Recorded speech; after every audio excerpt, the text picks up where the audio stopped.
सोचने जीवन की हर एक मोड़ पे आधी आधी मिली सारी खुशी मुस्कुराए ही थे चुप हो गए। जिस घर में आंगन में रहूं उसकी भी होकर मैं ना हूं। कैसे कहूं किससे कहूं कि मैं इस घर की छोटी बहू। हमने जब एक दूसरे से प्यार किया तब मैं सिर्फ राधिका थी। अब आपकी शादी हो चुकी है। इस रिश्ते की मान्यता हमें करीब आने की इजाजत नहीं देती। आपने तो कहा था आप एक अच्छी पत्नी बनना चाहती हैं, एक अच्छी छोटी बहू बनकर दिखाना चाहती हैं। मेरी आपसे रिक्वेस्ट है कि आप सब कुछ भुलाकर घर के काम की तरफ ध्यान दीजिए। मुझे रोज रोज पत्नी धर्म समझाया जाता है और आपको कभी किसी ने आपका पति धर्म समझाया? रोज मुझसे वारिस के बारे में बातें की जाती है और आपने उसके बारे में क्या किया? जब तक देव इस घर में है तब तक राधिका को किसी भी तरह का नुकसान पहुंचाना इम्पॉसिबल है। रास्ते से हटाना है तो हटा दो ना, में दिक्कत क्या है? ऑफ कोर्स चाचा जी।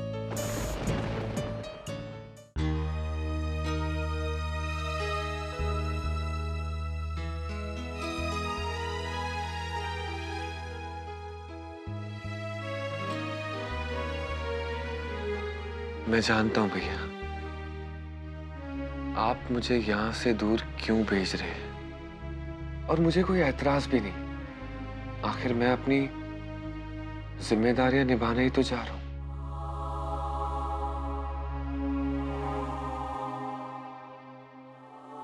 आप चिंता मत करिए भैया, मैं पीछे नहीं हटूंगा।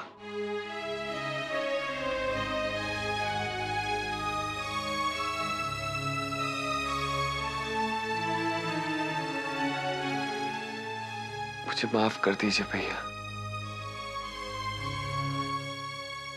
आज सुबह मैंने आपसे ऊंची आवाज में बात की, पर भैया मैं खुद को सुधार रहा हूं ना, मैं आपकी बात मान रहा हूं।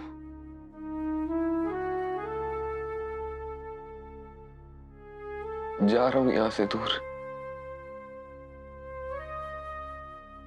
राधिका से दूर। यही तेरे लिए भी अच्छा है और राधिका के लिए भी। तू अपने काम में व्यस्त रहेगा तो उसकी याद भी कम आएगी। हाँ भैया, बस मुझे सिर्फ एक ही चिंता है, मैं राधिका को यहां अकेले छोड़कर जा रहा हूं। मेरा मतलब है विशाखा तो अपने काम में बिजी होगी ना, और इस घर में राधिका से कोई। सब लोग उसे पसंद नहीं करते, यही कहना चाहता है ना तू? भैया मुझसे वादा करिए कि आप राधिका का पूरा ख्याल रखेंगे। तू चिंता मत कर, हम सब लोग राधिका का ख्याल रखेंगे। कुछ नहीं होगा उसे, तू निश्चिंत होकर जा।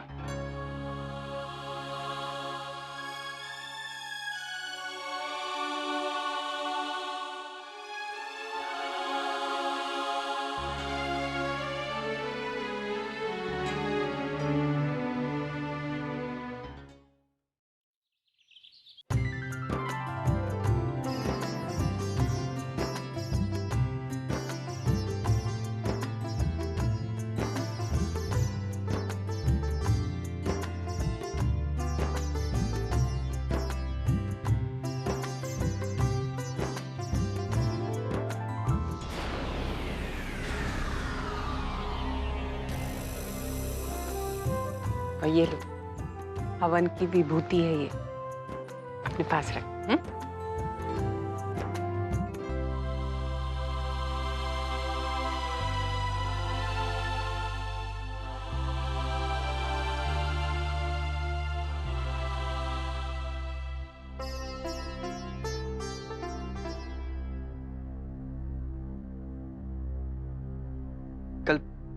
पूरा दिन मैं आपसे बात करने का मौका ढूंढ रहा था,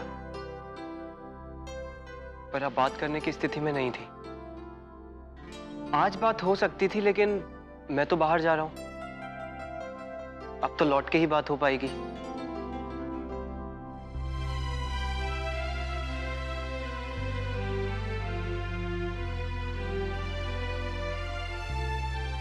अरे केशव जी। जरा जल्दी करो बेटा, पहुंचने में देर ना हो जाए। जी।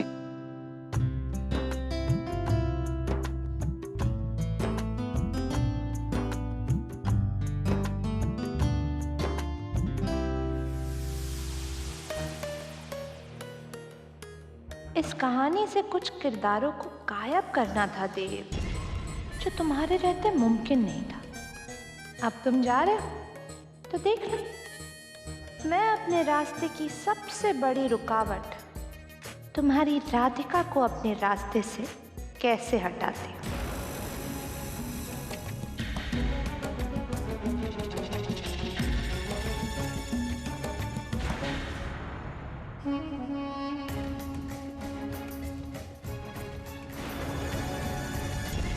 वैसे तो इनकी तबीयत ठीक हो गई थी, लेकिन फिर भी हमने जिद करके इनके पेट पर ना हींग की पट्टी बांधी थी।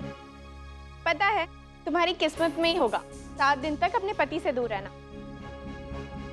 हम तो अपने पति से एक दिन भी दूर नहीं रह सकते। हाँ।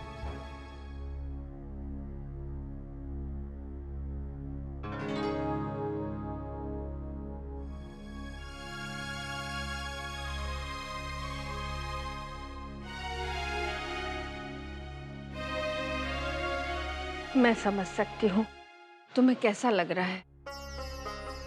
अरे विरह को हमारे महाकाव्य में भी एक महान अनुभूति कहा गया है, पर तुम परेशान क्यों हो रही हो? सिर्फ 7 दिन के लिए तो गया है वो।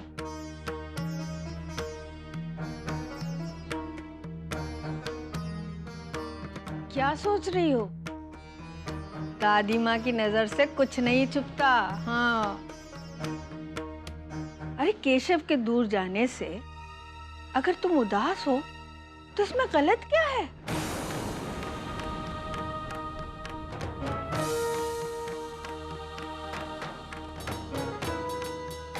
केशव बहुत अच्छा लड़का है, इसीलिए तो तुम्हारी दादी चाहती है कि तुम उससे शादी करो। मुझे तो बहुत खुशी है कि तुम भी उसे पसंद करने लगी हो।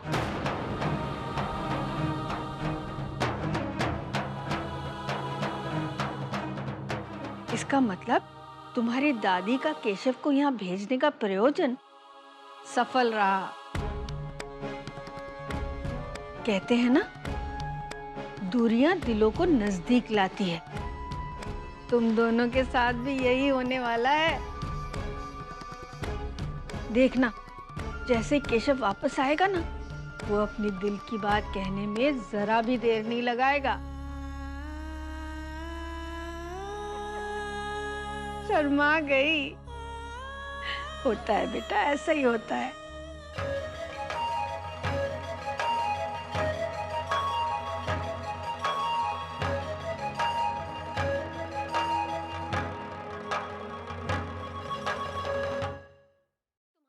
ही मैं इस मुसीबत में फंसी हूँ। अरे ऐसे आदमियों के साथ काम ही क्यों करते हो जो अपनी ज़बान के पक्के नहीं होते? क्यूटीज, अब तुम ही बताओ, किसी का फेस देख के ये तो पता नहीं लगाया जा सकता ना कि वो पर्सन राइट से रॉन्ग से। अच्छा, कैसे पता चलेगा? अरे तुम्हारे दिमाग में भूसा जो भरा हुआ है। वो तो मेरी किस्मत अच्छी थी जो मैं बच गई। अगर इन घर वालों को पता चल जाता ना, तो ना मैं यहाँ की रहती और ना वहाँ की रहती। यू मीन्स धोबी का डॉग्स, ना घर का ना घाट्स का। तुम्हें मजाक सूझ रहा है पूरब? तुम जानते भी हो मेरे सारे सपने टूट जाते, मुझे इस घर से बाहर निकाल दिया जाता। और मेरे बाबूजी घर में तो क्या, वृंदावन में भी घुसने नहीं देते मुझे। क्यूटीज क्यूटीज क्यूटीज, कितनी बार सॉरी बोल चुका हूँ। हाँ, अब तुम ही बताओ क्या करो, बोलो। अपनी आंखें खुली रखो पूरब, और लोगों को समझना सीखो। और हाँ, अगर अब अगली बार से मेरे पास कोई प्रोजेक्ट लेके आना ना, तो एक्स्ट्रा सावधान रहना, समझे तुम?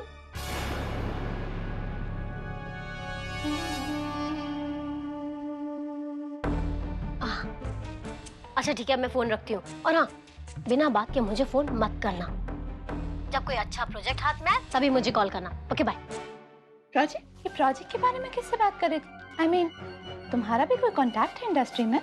नहीं नहीं भाभी, ये कोई कांटेक्ट नहीं है, ये मेरा पहचान वाला है। इसे तो मैं वृंदावन से जानती हूँ। पूरब ने ना मेरे करियर बनाने में बड़ी मदद की है, पर मैं क्या करूँ, मेरी किस्मत ही ऐसी है। नहीं नहीं विशाखा, तुम्हारी किस्मत बहुत अच्छी है। अरे how many times do I need to tell you कि तुम एक दिन बहुत बड़ी स्टार बनोगी। आफ्टर ऑल मैं जो हूँ तुम्हारे साथ। थैंक्स भाभी, आप नहीं होती तो पता नहीं मेरा क्या होता। वैसे अब तक तो पूरब ही है जिसने मेरी मदद की है। एक्चुअली भाभी, उस प्रोड्यूसर को भी ना पूरब ही लाया था, पर उस गधे को आदमियों की समझ ही नहीं है। चला तो था मदद करने, पर पता नहीं कहाँ फंसा दिया मुझे, बेवकूफ कहेगा। इस बेचारे को क्यों कोस रही हो? ये सारा दोष तो तुम्हारी बहन राधिका का है। सारा काम तो उसी ने बिगाड़ा है। ये बेचारा तो तुम्हारी शोरील बनाने में तुम्हारी मदद कर रहा था। वैसे बाय द वे, क्या नाम क्या बताया था तुमने अपने उस फ्रेंड का? पूरब।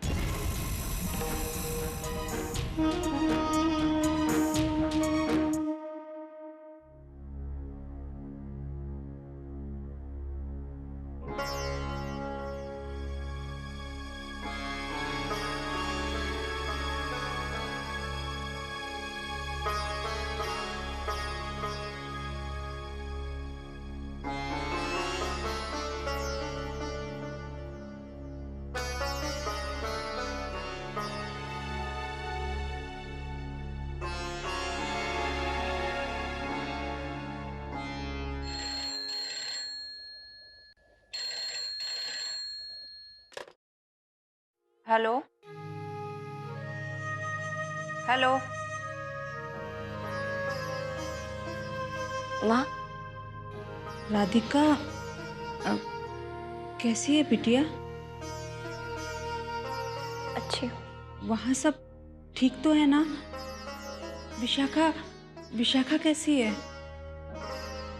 आपने केशव जी को यहाँ क्यों भेजा माँ? बताओ ना माँ, क्यों भेजा उन्हें यहाँ? रिश्ता जोड़ना चाहती थी आप मेरा, क्यों किया आपने ऐसा? जरा सा भी विश्वास नहीं है मुझ पर।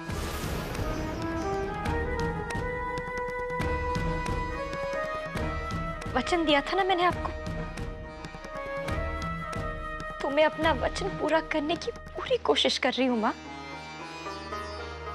मैं उनसे हमेशा ही दूर रही हूँ, आप जानती हैं ना माँ कि मुझे यहाँ पर कोई अधिकार नहीं चाहिए। फिर किस बात का डर था माँ आपको? क्यों कर रही हैं आप ऐसा? नहीं बिटिया, वो बात ये थी कि चुप क्यों होगी माँ? बताओ ना। बिटिया, तू तो जानती है कि हम सब चाहते हैं कि तेरा भी घर बस जाए, और सच तो यही है ना राधिका कि सच मैं बताती हूँ माँ, मेरे जीवन का इकलौता सच। मैं भले ही उनसे दूर रहूं, उनके नाम का मंगलसूत्र पहनूं या फिर ना पहनूं, उनके नाम का सिंदूर अपने माथे पर सजाऊं या फिर ना सजाऊं,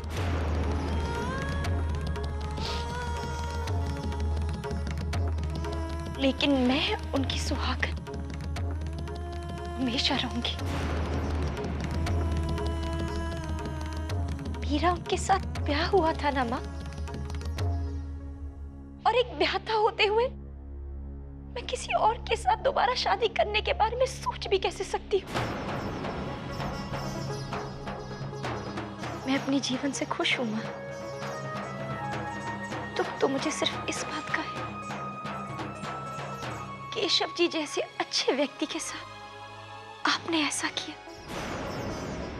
काश आपने उन्हें सब सच बता दिया होता, उन्हें बता दिया होता कि मेरे मन में अब किसी और के लिए प्रेम जाग ही नहीं सकता।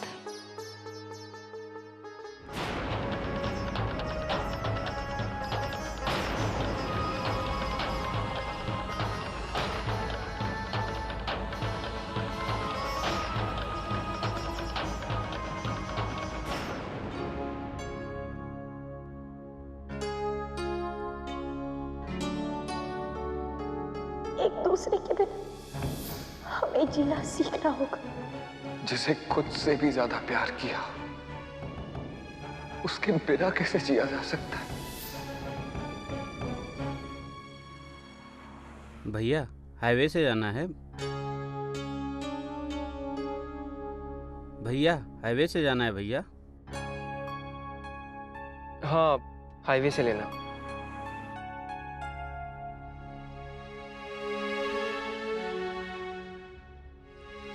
देव, देव, हाँ, कहीं खोए हुए हो? कहाँ तक पहुंचे हम? बस ये रोड खत्म होते ही हाईवे तक पहुंच जाएंगे। अच्छा,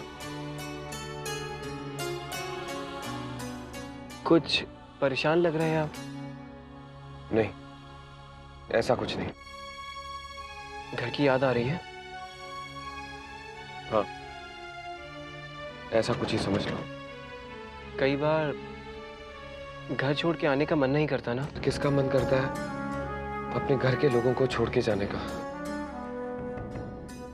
ऐसा लग रहा है कोई मुझे दूर जाने नहीं देना चाहता, वापस बुला रहा हूं। ये प्यार भी बहुत अजीब होता है ना? आपने भी एक ही बार प्यार किया था?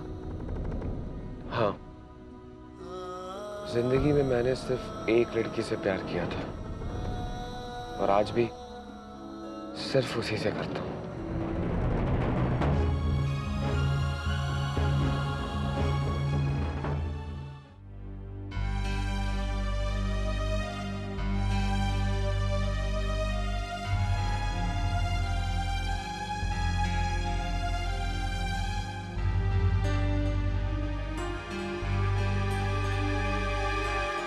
राधिका, जी दादी माँ। ये चप्पल तुम्हारी है?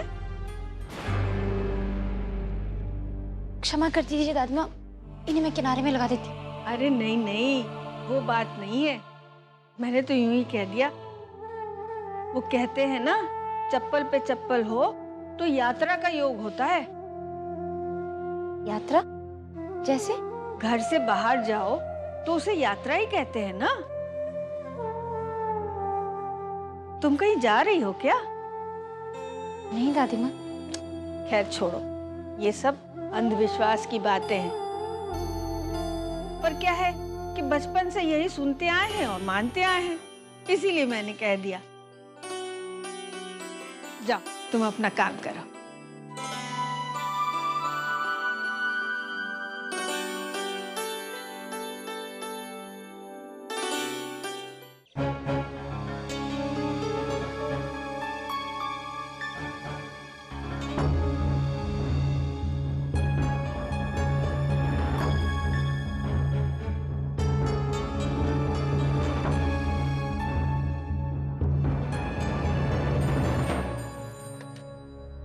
हेलो माँ जी, प्रणाम।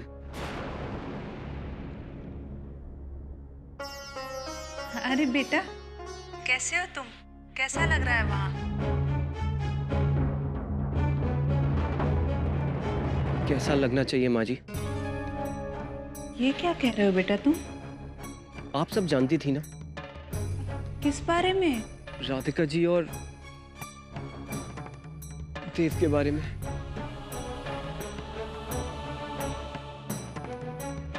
उनके प्रेम के बारे में। जब आप जानती थी कि वो दोनों एक दूसरे से प्रेम करते हैं तो मुझे यहाँ क्यों भेजा? राधिका जी, किसी और से प्रेम करती हैं तो मुझे नजर उठा के भी नहीं देखेंगी। फिर भी आपने मेरी आशाएं जगाई। अगर मुझे सच पता होता तो मैं यहाँ कभी नहीं आता। बेटा तुम जैसे सोच रहे हो वैसा कुछ नहीं है। ये सच है कि विशाखा के विवाह से पहले ये दोनों एक दूसरे से प्रेम करते थे, लेकिन वो प्रेम नहीं था बेटा, वो सिर्फ आकर्षण था। और इन सारी पुरानी बातों को ये दोनों खुद भी भुलाना चाहते हैं। पर राधिका जी के लिए ये सब भुलाना आसान नहीं होगा। जानती हूँ नहीं होगा, पर बेटा मैं उसकी माँ हूँ, उसकी भलाई चाहती हूँ। मैं उसका घर बसते हुए देखना चाहती हूँ उस लड़के के साथ जो उससे प्रेम करता हो। इसलिए तुम्हें वहाँ भेजा था बेटा। यहाँ आने से कोई फर्क पड़ा? फर्क पड़ा है। राधिका ने अपनी मांग का सिंदूर हटा दिया है, वो संसार की तरफ लौट रही है। अगर इस समय तुम उसके साथ रहोगे तो उसका ये सफर आसान हो जाएगा। पर अगर वो अपनी इस राह पे भी अकेले चलना चाहती हो तो?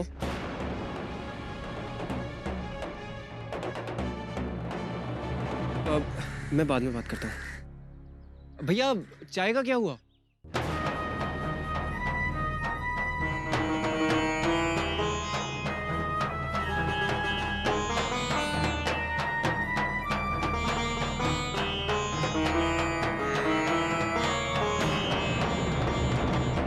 अगर वो इस नई राह पर ही अकेले चलना चाहती हूँ तो? का भयो बहुरिया? हम कुछ नहीं कर सकते अम्मा जी, कुछ नहीं हो पाया। का कहे जा रही है बहुरिया? आपकी योजना सफल नहीं हो पाई अम्मा जी। किसका फोन था? केशव का। उसे पता चल गया है कि राधिका विवाह नहीं करना चाहती, वो उसके साथ जीवन नहीं बिताना चाहती।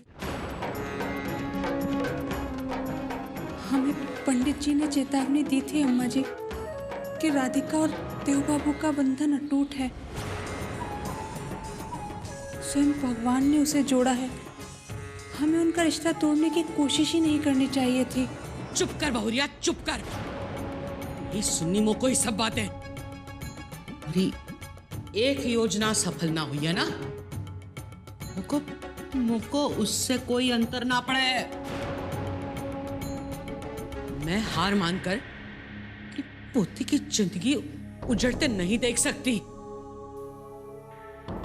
एक ढोंगी पंडित की बातों में आकर मैं हाथ पर हाथ धरे बैठने वाली नहीं।